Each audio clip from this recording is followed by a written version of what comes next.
रोहिणी व्रत कथा मंगलाचरण श्री गणेशाय नमः। नमो भगवते वासुदेवाय। जय जय श्री हरि विष्णु भगवान। जय जय लक्ष्मी माता, जगजननी, धन की दायिनी, सुख समृद्धि की वरदाता। जय जय श्री हरि नारायण, भक्त जनों के पालनहार, सर्वदेवेश्वर, सर्वलोकनाथ, कृपा अपार। हे श्रोतागण, अब मैं आप सबको एक ऐसी पावन कथा सुनाने जा रहा हूं जिसके श्रवण मात्र से ही मनुष्य के समस्त संकट मिट जाते हैं। यह कथा है रोहिणी व्रत की महिमा की कथा, जो माता लक्ष्मी तथा प्रभु विष्णु नारायण के पूजन से पूर्ण होती। यह व्रत सौभाग्य, ऐश्वर्य, धन और पारिवारिक सुख की प्राप्ति के लिए अत्यंत शुभ है। हे भक्तों, जो कोई भी इस व्रत का पालन श्रद्धा और भक्ति से करता है, वह लक्ष्मीपति विष्णु भगवान की कृपा से कभी दरिद्र नहीं होता। जिस घर में रोहिणी व्रत किया जाता है, वहां अन्न, धन और सौभाग्य की सदैव वृद्धि होती है। यह व्रत विशेष रूप से रोहिणी नक्षत्र के दिन किया जाता है, जो स्वयं देवी लक्ष्मी का अधिष्ठान नक्षत्र माना गया है। धर्मशास्त्रों में कहा गया है, रोहिण्या नक्षत्रे यह कुर्याद व्रतम श्रद्धया नरः न तस्य कुले दारिद्र्यं न दुःखं न व्याधि भवेत्। अर्थात, जो व्यक्ति रोहिणी नक्षत्र में व्रत करता है, उसके कुल में कभी दरिद्रता, दुख या रोग नहीं ठहरते। देव संवाद ब्रह्मा जी का उपदेश। एक समय की बात है, सत्यलोक में ब्रह्मा जी अपने आसन पर विराजमान थे। चारों ओर देवता, ऋषि और मुनि उपस्थित थे। तभी वहां देवर्षि नारद आए, अपने हाथों में वीणा लिए और बोले, हे पितामह ब्रह्मदेव, आप सृष्टि के आदिकर्ता है, सब कुछ जानने वाले हैं। मुझे बताइए कि कौन सा ऐसा व्रत है जिससे मनुष्य को धन, सौभाग्य और शांति प्राप्त हो। ब्रह्मा जी मुस्कुराए और बोले, हे नारद, बहुत सुंदर प्रश्न किया तुमने। संपूर्ण व्रतों में रोहिणी व्रत सबसे श्रेष्ठ है। इस व्रत के पालन से मनुष्य को वह सब कुछ प्राप्त होता है जो संसार में वांछनीय है: धन, पुत्र, सुख, यश और मोक्ष। नारद मुनि ने कहा, हे पितामह, कृपया इस व्रत की विधि, कथा और फल बताइए, ताकि मैं पृथ्वी लोक में जाकर इसे मनुष्यों को सुना सकूं। तब ब्रह्मा जी ने कहा, हे नारद, सुनो, यह व्रत स्वयं भगवान विष्णु की प्रेरणा से आरंभ हुआ। इसके द्वारा माता लक्ष्मी अत्यंत प्रसन्न होती है। जो मनुष्य इस व्रत को करते हैं, उनके घर में सदैव लक्ष्मी का वास होता है। एक बार विष्णु भगवान वैकुंठ धाम में अपने सिंहासन पर विराजमान थे। माता लक्ष्मी उनके चरणों की सेवा कर रही थीं। तभी लक्ष्मी जी ने कहा, हे प्रभो, पृथ्वी लोक में बहुत से मनुष्य दुखी है। कई जन निर्धन हैं, कई निःसंतान और कुछ रोग शोक से पीड़ित है। हे नारायण, उन सबके कल्याण के लिए कोई ऐसा उपाय बताइए जिससे उनके जीवन में सुख और समृद्धि आए। विष्णु भगवान बोले, हे प्रिय लक्ष्मी, तुम्हारा हृदय करुणामय है। तुम सदा भक्तों के कल्याण की चिंता करती हो। आथ सुनो, मैं तुम्हारे द्वारा प्रकट करूंगा एक महान व्रत, जिसे रोहिणी व्रत कहा जाएगा। जो भी मनुष्य इस व्रत को करेगा, उसके जीवन में न कभी दरिद्रता आएगी, न अपमान, न रोग, न विपत्ति। उसके कुल में सुख, शांति और धन का वास रहेगा। यह कहकर भगवान विष्णु ने रोहिणी नक्षत्र का स्वरूप प्रकट किया। उस समय आकाश में तेजस्वी प्रकाश फैल गया, संगीत की ध्वनि हुई और देवताओं ने पुष्प वर्षा की। तब माता लक्ष्मी ने हाथ जोड़कर पूछा, हे प्रभो, यह तो अद्भुत व्रत है, परंतु बताइए, इसे करने की विधि क्या है? कौन सा दिन, कौन सा मंत्र और कौन सी कथा इसके साथ जुड़ी है? भगवान विष्णु बोले, हे देवी, जब भी रोहिणी नक्षत्र किसी मास के शुक्ल पक्ष में आता है, उस दिन यह व्रत करना चाहिए। प्रातः स्नान करके स्वच्छ वस्त्र धारण करें, फिर मेरा और तुम्हारा ध्यान करें। पीतवर्ण के वस्त्र, पुष्प, धूप, दीप, नैवेद्य, फल और पंचामृत अर्पित करें। दिन भर उपवास रखकर सायंकाल कथा श्रवण करें और रात्रि में दीपदान करें। भगवान विष्णु ने कहा, जो इस व्रत को श्रद्धा से करता है, उसे न केवल सांसारिक सुख मिलता है, बल्कि उसे मृत्यु के बाद भी वैकुंठ धाम की प्राप्ति होती है। उसके सातों पीढ़ी तक कोई दरिद्र नहीं रहता। इतना कहकर ब्रह्मा जी ने नारद मुनि से कहा, हे नारद, तुम यह पावन कथा पृथ्वी लोक में जाकर सुनाओ, जिससे मनुष्यों का कल्याण हो। अब सुनिए भक्तजनों, कैसे यह व्रत केवल पृथ्वी पर ही नहीं बल्कि स्वयं वैकुंठ लोक में भी महिमा है। एक दिन वैकुंठ लोक में, जहां सदा आनंद और प्रकाश व्याप्त रहता है, वहां मां लक्ष्मी जी भगवान विष्णु नारायण के चरणों में बैठीं। उनके मुख पर एक कोमल मुस्कान थी, परंतु नेत्रों में जिज्ञासा झलक रही थी। लक्ष्मी जी ने विनम्र स्वर में कहा, हे प्रभो, आप तो समस्त ब्रह्मांड के स्वामी हैं। सृष्टि, स्थिति और संहार सब आपके ही अधीन है। मैंने सुना है कि रोहिणी व्रत करने वाले मनुष्य को आपकी विशेष कृपा प्राप्त होती है। हे नाथ, कृपा कर यह बताइए कि यह व्रत इतना महान क्यों कहा गया है। इसका आरंभ कैसे हुआ और इसका पालन किस विधि से किया जाए। भगवान विष्णु मंद मंद मुस्कुराए और बोले, देवी, तुमने अत्यंत शुभ प्रश्न किया है। यह व्रत केवल नारी के लिए ही नहीं बल्कि पुरुष के लिए भी उतना ही पुण्यदायी है। यह व्रत चंद्र नक्षत्राधिपति रोहिणी देवी को समर्पित है, जो चंद्रमा की पत्नी हैं और जिनके प्रभाव से समस्त सृष्टि में सौम्यता और शांति का संचार होता है।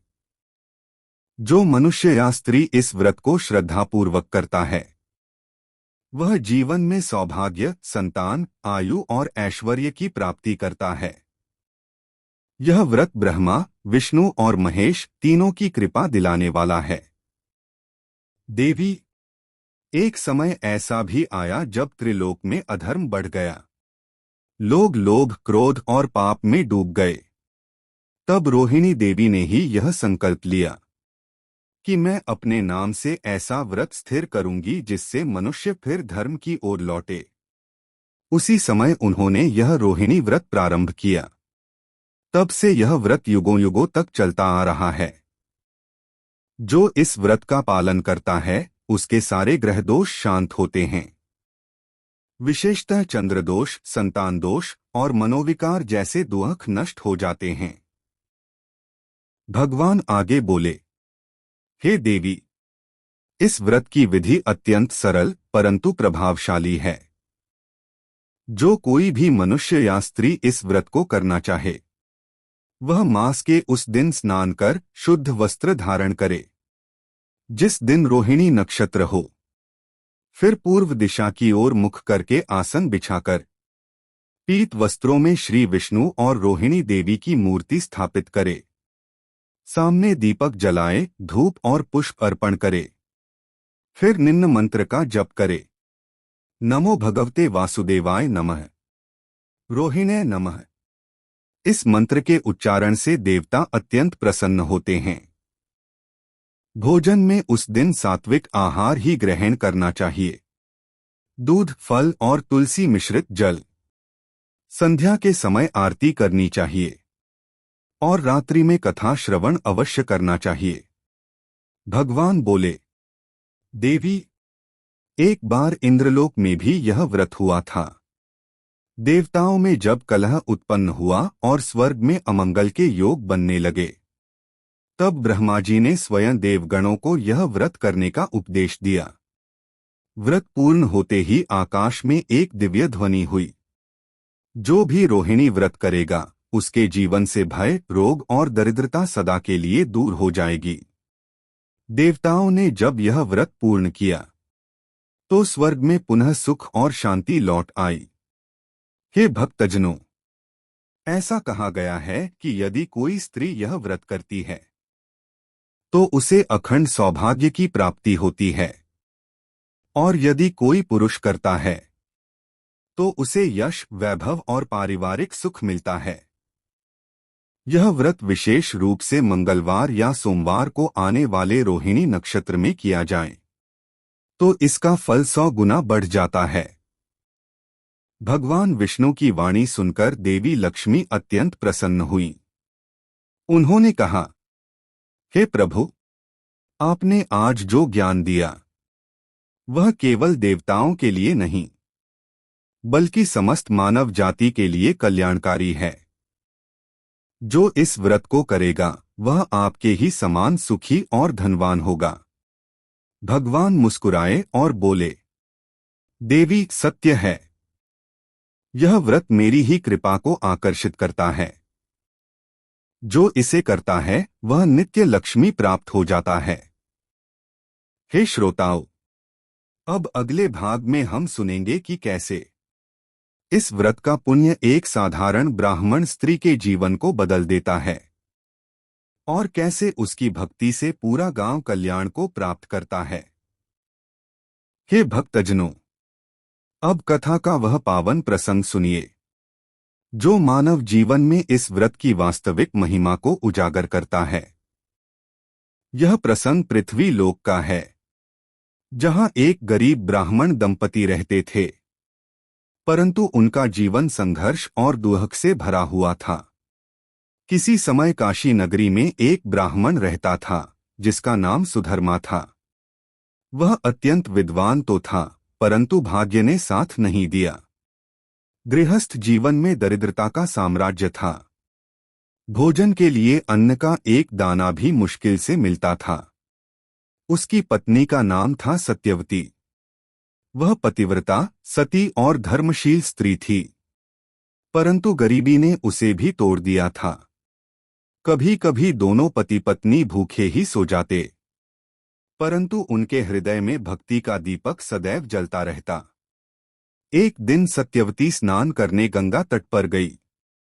वहां उसने कुछ स्त्रियों को देखा। वे सब सजी धजी थीं और फूल, दीपक, धूप से पूजा कर रही थीं। वह आगे बढ़ी और विनम्रता से बोली, बहिनों, आप लोग कौन सा व्रत कर रही हैं? एक वृद्धा बोली, हम सब रोहिणी व्रत कर रही हैं, देवी। यह व्रत करने से दरिद्रता, रोग और दुख सदा के लिए समाप्त हो जाते हैं। जो स्त्री श्रद्धा से यह व्रत करती है वह अगले जन्म में भी सुखी रहती है।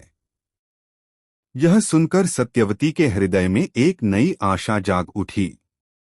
वह घर लौटी और अपने पति सुधर्मा से बोली, स्वामी, आज मैंने एक दिव्य व्रत के बारे में सुना है, रोहिणी व्रत। यदि आप अनुमति दें तो मैं इसे पूरे मन से करना चाहती हूं। ब्राह्मण ने मुस्कुराते हुए कहा, देवी, अवश्य करो। सच्चे मन से किया गया व्रत ही जीवन में चमत्कार लाता है। व्रत का पालन और चमत्कार। अगले दिन जब रोहिणी नक्षत्र आया, सत्यवती ने सुबह स्नान किया, शुद्ध वस्त्र धारण किए, पीपल के पत्ते पर दीपक रखा, भगवान विष्णु और देवी रोहिणी की पूजा की और कथा सुनकर पूरे दिन उपवास किया।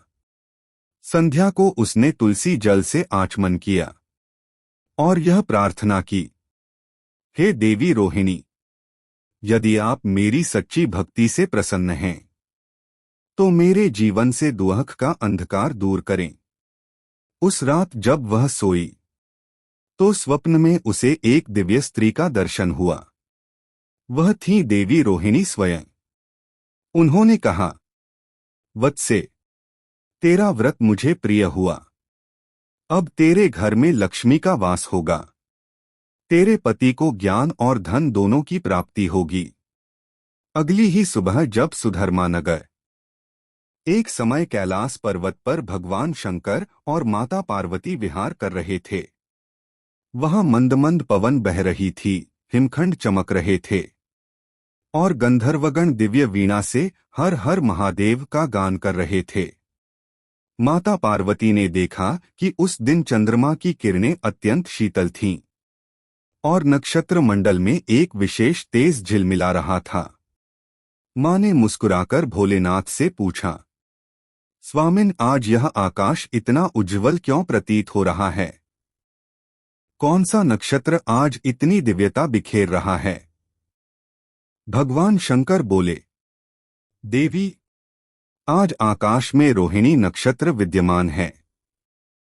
यह चंद्रमा का परम प्रिय नक्षत्र है और इस नक्षत्र का प्रभाव समस्त जगत के सुख, सौंदर्य और शांति में बसता है। जो इस दिन व्रत रखता है वह सौभाग्यशाली होता है। यह सुनकर पार्वती जी के मन में जिज्ञासा उत्पन्न हुई। उन्होंने विनम्रता से कहा, हे महादेव, कृपा कर यह बताइए कि यह रोहिणी व्रत क्या है, इसका पालन कैसे किया जाता है और इसका फल क्या है? भगवान शंकर बोले, उमा, यह प्रश्न बहुत श्रेष्ठ है। यह व्रत एक समय स्वयं देवी रोहिणी ने प्रारंभ किया था। तुम्हारे शुभ प्रश्न से वे स्वयं यहां प्रकट होंगी। इतना कहते ही वहां एक दिव्य प्रकाश फैला। आकाश से मधुर पुष्प वर्षा होने लगी। उस प्रकाश से एक रूप उदित हुआ, देवी रोहिणी का। उनका स्वरूप चंद्र किरणों सा उज्ज्वल था। माथे पर चंद्रकलिका और अधरों पर मृदु मुस्कान। माता पार्वती दोनों हाथ जोड़कर बोली, प्रणाम माता। आप कौन हैं और इस व्रत का रहस्य क्या है? देवी रोहिणी मधुर स्वर में बोली, हे पार्वती, मैं वही रोहिणी देवी हूं जिसके नाम से यह व्रत प्रसिद्ध है। मैं चंद्रमा की अर्धांगिनी हूं और मेरा तेज चंद्रमा के प्रकाश से संयुक्त होकर पृथ्वी को जीवन देता है। यह व्रत तब आरंभ हुआ जब एक बार स्वर्गलोक में भी अशांति फैल गई थी। देवताओं में कलह, पृथ्वी पर रोग और स्त्रियों के जीवन में दुर्भिक्ष व्याप्त हो गया था। तब मैंने भगवान विष्णु की आराधना की और उनसे प्रार्थना की, हे नाथ, ऐसा व्रत बताइए जिससे मानव जीवन में पुनः सौभाग्य और सुख लौट आए। भगवान विष्णु ने मुझसे कहा, रोहिणी, तुम अपने नाम से एक व्रत स्थिर करो। जो स्त्री या पुरुष इस दिन तुम्हारी पूजा करेंगे उन्हें अखंड सौभाग्य, संतान, शांति और समृद्धि की प्राप्ति होगी। तब से यह व्रत पृथ्वी पर चला आ रहा है। जो भी स्त्री इस दिन उपवास रखती है और श्रद्धा से मेरी पूजा करती है उसे जीवन में कभी दुख नहीं छूता। पार्वती बोली, हे माता, कृपा कर मुझे इस व्रत की विधि बताइए ताकि मैं भी इसका पालन कर सकूं और यह व्रत संसार की सभी स्त्रियों को बताऊं। देवी रोहिणी बोली, उमा, इस व्रत को मास के उस दिन किया जाता है जब रोहिणी नक्षत्र का उदय होता है। प्रातःकाल स्नान कर शुद्ध वस्त्र धारण करें। फिर स्वच्छ आसन पर बैठकर भगवान विष्णु और मेरी मूर्ति स्थापित करें। सामने दीपक जलाएं, धूप, चंदन और पुष्प चढ़ाएं। फिर इस मंत्र का जप करें, रोहिणे नमः, नमो भगवते वासुदेवाय नमः। फिर चंद्रमा को अर्घ्य देकर कहें, हे चंद्रदेव, हे रोहिणी देवी, आप मेरे जीवन में शीतलता और सौभाग्य प्रदान करें। उस दिन फलाहार या जलाहार रहे। संध्या को आरती करें, कथा सुनें और अगले दिन ब्राह्मण या कन्या को भोजन कराएं। व्रत का फल असीम होता है। देवी रोहिणी का उपदेश सुनकर पार्वती जी ने प्रणाम किया और कहा, हे देवी, अब मैं भी यह व्रत अवश्य करूंगी। कैलाश पर्वत पर उन्होंने उस दिन रोहिणी व्रत का संकल्प लिया। उन्होंने पुष्प, दीप और दूध से पूजा की। भगवान विष्णु और देवी रोहिणी का ध्यान किया और रात्रि में शिव का नाम लेकर उपवास रखा। अगले ही दिन भोलेनाथ ने प्रसन्न होकर कहा, देवी, तुम्हारे इस व्रत से समस्त लोकों में कल्याण होगा। तुम्हारे द्वारा किया गया यह व्रत जो भी स्त्री सुनेगी या करेगी उसे अखंड सौभाग्य और मोक्ष की प्राप्ति होगी। हे भक्तजनों, जो कोई स्त्री इस व्रत को करती है उसे रूप, सौभाग्य, संतान और सुख प्राप्त होता है। जो पुरुष करता है वह धन, यश और शांति को प्राप्त करता है। जो सुनता है उसके जीवन से ग्रहदोष नष्ट होते हैं। जो श्रद्धा से इसका पालन करता है वह जीवन में कभी दरिद्र नहीं होता। यह व्रत विशेष रूप से श्रीहरि विष्णु और देवी रोहिणी को प्रसन्न करने वाला है। इस व्रत के प्रभाव से रोग और शोक मिट जाते हैं। जीवन में स्थिरता आती है। चंद्रदोष, मानसिक क्लेश और संतान संबंधी दुख समाप्त हो जाते हैं। घर में सौभाग्य और लक्ष्मी का वास होता है। जो कथा का श्रवण करता है उसे मोक्ष की प्राप्ति होती है। हे श्रद्धालु जनों, जो इस पावन कथा को सुनता या सुनाता है उसके जीवन में सौभाग्य का सूर्य सदा प्रकाशित रहता है। माता पार्वती की कृपा, रोहिणी देवी का आशीर्वाद और भगवान विष्णु का स्नेह तीनों उसके जीवन में स्थिर रहते हैं। नमो भगवते वासुदेवाय नमः। जय माता रोहिणी, जय पार्वती शंकर, हर हर महादेव। जय जय रोहिणी माता, चंद्र की सुहागिन प्यारी। जय जय रोहिणी माता, चंद्र की सुहागिन प्यारी। मंगल मूर्ति वरदाता, भक्तन हितकारी। जय जय रोहिणी माता, चंद्र की सुहागिन प्यारी।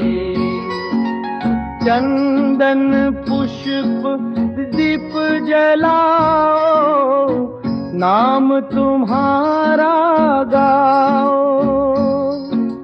दुख दारिद्र्य सब मिट जाए, सुख के फल पाओ। जय जय रोहिणी माता, चंद्र की सुहागिन प्यारी। जो जन सुमिरे नाम तुम्हारा, भव सागर से तारा। जय जय रोहिणी माता, चंद्र की सुहागिन प्यारी। जय जय रोहिणी माता, चंद्र की सुहागिन प्यारी। धन्यवाद भक्तों। अगर हमारी वीडियो व कथा अच्छा लगा हो तो लाइक और शेयर जरूर करें, ताकि भक्ति की गंगा दुनिया में बहता रहे। पौराणिक कथा सुनने के लिए और भक्ति वीडियो देखने के लिए हमारे चैनल से जुड़े रहने के लिए चैनल को सब्सक्राइब करके बेल आइकन को प्रेस करें, ताकि आपको हमारी वीडियो की नोटिफिकेशन सबसे पहले आपको मिले।